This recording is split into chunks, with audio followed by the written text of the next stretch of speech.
Breaking news में बड़ी खबर आपको बता दें, यूपी विधानसभा चुनाव से पहले पंचायत चुनाव को लेकर तमाम पार्टियों की तैयारी शुरू हो गई है। और इसी बीच चंद्रशेखर आजाद का बड़ा बयान आया है चुनाव को लेकर कि वो धोखेबाजों के साथ गठबंधन नहीं करेंगे चुनाव में। तो क्या है ये पूरा मामला, बताएंगे आपको। मेरे साथ मौजूद है मेरे सहयोगी हर्ष जी। सर, क्या है ये पूरा मामला जिससे चंद्रशेखर आजाद के बयान के बाद बवाल मचा हुआ है? देखिए, चंद्रशेखर आजाद उर्फ रावण जिनकी तरफ से बयान सामने आया है, उनकी तरफ से ये क्लियर मैसेज दिया गया है कि हम धोखेबाजों के साथ गठबंधन नहीं करेंगे। अब धोखेबाज उन्होंने किससे कहा है और किससे वो गठबंधन कर सकते हैं, वो अपने दर्शकों को हम बताते हैं। दरअसल धोखेबाज वो अखिलेश यादव के लिए शब्द इस्तेमाल कर रहे थे, क्योंकि ऐसा पहली बार नहीं है जब रावण ने ऐसा कहा हो।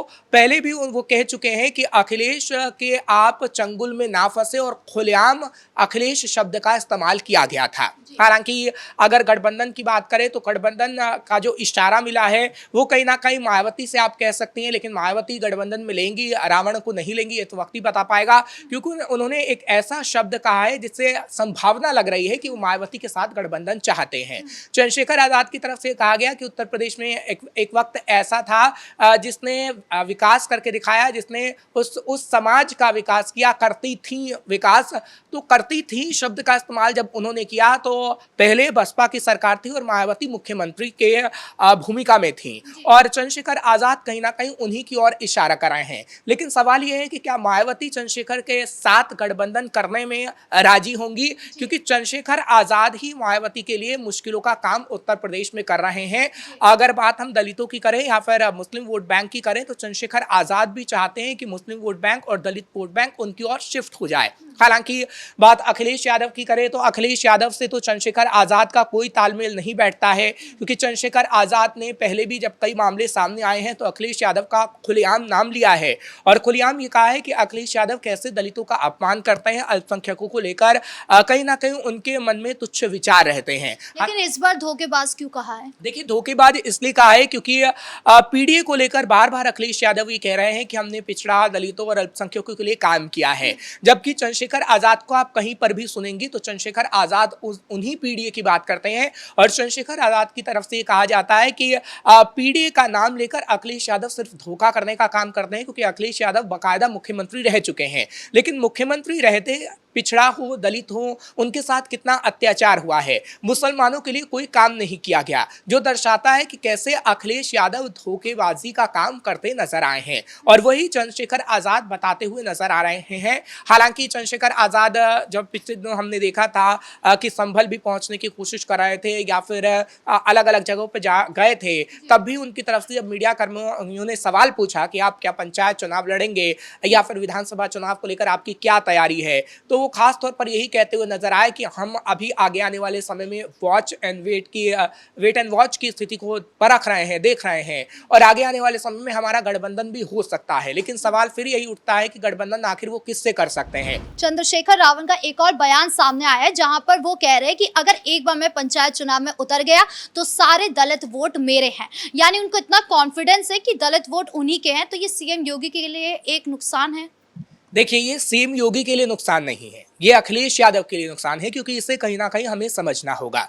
अगर हम बात करते हैं दलितों की या फिर मुसलमानों की, तो अखिलेश यादव उन्हें अपना वोट बैंक मान के चलते हैं बखूबी। लेकिन अगर बात उपचुनावों की करें या फिर पिछले विधानसभा चुनावों की करें, तो हमने देखा है कि वो वोट बैंक अखिलेश यादव से कहीं ना कहीं छिटका है।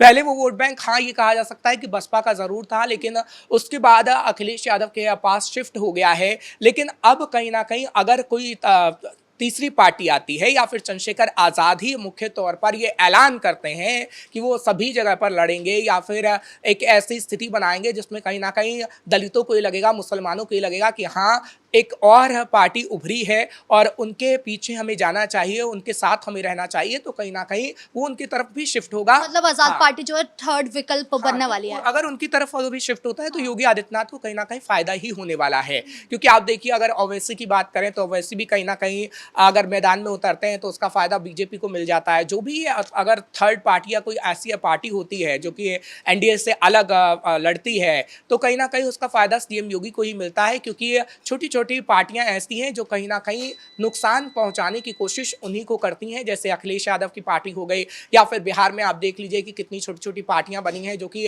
महागठबंधन को काफी नुकसान पहुंचा रही हैं। लेकिन अगर बात चंद्रशेखर आजाद की करें तो चंद्रशेखर आजाद भी अखिलेश यादव को ही नुकसान पहुंचाना चाहते हैं, क्योंकि अखिलेश यादव के लिए वो ऐसी बातें करते नजर आते हैं तो साफ जाहिर है, क्योंकि मायावती के लिए उन्होंने ऐसे शब्दों का इस्तेमाल कभी भी नहीं किया है। मायावती के लिए वो हमेशा से सॉफ्ट कॉर्नर उनका रहा है। जब भी अगर मीडिया कर्मी मायावती के लिए सवाल पूछते हैं तो वो यही कहते हुए नजर आते हैं कि हाँ, एक समय ऐसा था कि विकास किया गया था, एक समय ऐसा था कि वंचितों के लाभ के लिए काम किए गए थे, तब चंद्रशेखर आजाद तो नहीं थे, बसपा की सरकार थी, और उसके बाद अखिलेश यादव की सरकार बनी, उसके बाद बीजेपी की सरकार बनी। तो कहीं ना कहीं एक विकल्प चंद्रशेखर आजाद खोजने की कोशिश इस वक्त उत्तर प्रदेश में कर रहे हैं, क्योंकि 2027 भी बेहद नजदीक है और अगले साल पंचायत चुनाव होना है। तो कोई विकल्प क्या चंद्रशेखर आजाद को मिलेगा, ये बड़ा सवाल है। अखिलेश यादव की बात करें तो उनकी पंचायत चुनाव से पहले क्या स्थिति है, क्योंकि जिस तरीके से वो बयानबाजी कर रहे हैं, अभी उन्होंने संगठनात्मक ढांचे को पूरी तरीके से बदला, पार्टी के अंदर से काफी लोगों को बर्खास्त किया गया है, तो आपको क्या लगता है कि अभी उनकी स्थिति क्या है? देखिए, चंद्रशेखर आजाद की अगर बात करें तो अभी उनकी स्थिति ऐसी है कि अभी उनको अपना संगठन को काफी मजबूत करना होगा। उनका संगठन इस स्तर तक का नहीं है कि पूरे उत्तर प्रदेश में फैला हुआ है, क्योंकि नगीना की अगर बात करें तो नगीना में उनकी मेहनत वाकई दिखती है और जो उन्होंने मेहनत की है उसका फल मिला है और वो वहां के सांसद हैं। लेकिन अगर पूरे उत्तर प्रदेश की बात करें तो पूरे उत्तर प्रदेश में उनका इतना जनाधार नहीं है कि वो पंचायत चुनाव जीत जाए या फिर विधानसभा चुनाव जीत जाए। तो अपनी पार्टी के लिए उन्हें ऐसा काम करना होगा कि आगे आने वाले समय में अगर वो किसी को नुकसान पहुंचाना चाहते हैं तो नुकसान पहुंचाएं। जैसा कि हम बता रहे हैं कि अपनी पार्टी को उन्हें मजबूत करना होगा, संगठन स्तर पर काम करना होगा, कार्यकर्ताओं में जोश भरना होगा, क्योंकि वो चाहते तो हैं कि कार्यकर्ता उनके बढ़ें, जनाधार उनका बढ़े, क्योंकि जब भी वो चाहे चुनावी मंच पर बोलते हैं या फिर मीडिया के सामने बोलते हैं तो वो दलितों की, पिछड़ों की बात करते हैं, अल्पसंख्यकों की बात करते हैं। लेकिन क्या वो तबका चंद्रशेखर आजाद के साथ धीरे धीरे जुड़ता हुआ नजर आएगा? शायद उसके लिए काफी समय लग जाएगा, क्योंकि जो पूरा जनाधार है अभी वो अखिलेश यादव की तरफ है। जिस अखिलेश यादव ने पीडीए को बनाया और अखिलेश यादव उसी पीडीए पर आगे आने वाले समय में भरोसा कर रहे हैं। अभी आपने देखा कि पीडीए की पाठशाला भी लगाई गई और किस तरीके से बताया गया कि हम पीडीए को लेकर काम कर रहे हैं, लेकिन उसकी काट चंद्रशेखर आजाद को निकालनी होगी, क्योंकि पीडीए की काट हम देख रहे हैं कि योगी आदित्यनाथ भी निकाल रहे हैं 2027 को लेकर। लेकिन चंद्रशेखर आजाद को अगर जीत हासिल करनी है या पंचायत चुनाव में अपना दबदबा कायम करना है तो उस पीडीए की काट कहीं ना कहीं निकालनी होगी और जमीनी स्तर पर काम करना होगा। ये नहीं कि चंद्रशेखर आजाद सिर्फ मीडिया के सामने आकर ऐसी बात कह दे रहे हों या फिर गठबंधन को लेकर कोई विकल्प खोजने की कोशिश कर रहे हों या फिर मायावती के पास संदेश पहुंचाने की कोशिश कर रहे हों। वो बात ठीक है कि आप गठबंधन करने की कोशिश कर रहे हैं या फिर मायावती के पास एक संदेश पहुंचाने की कोशिश कर रहे हैं, लेकिन दूसरी तरफ आपको जमीनी स्तर पर काम भी करना होगा। सिर्फ बातें बनाने से अभी नहीं होगा, क्योंकि 2026 का समय बेहद नजदीक है।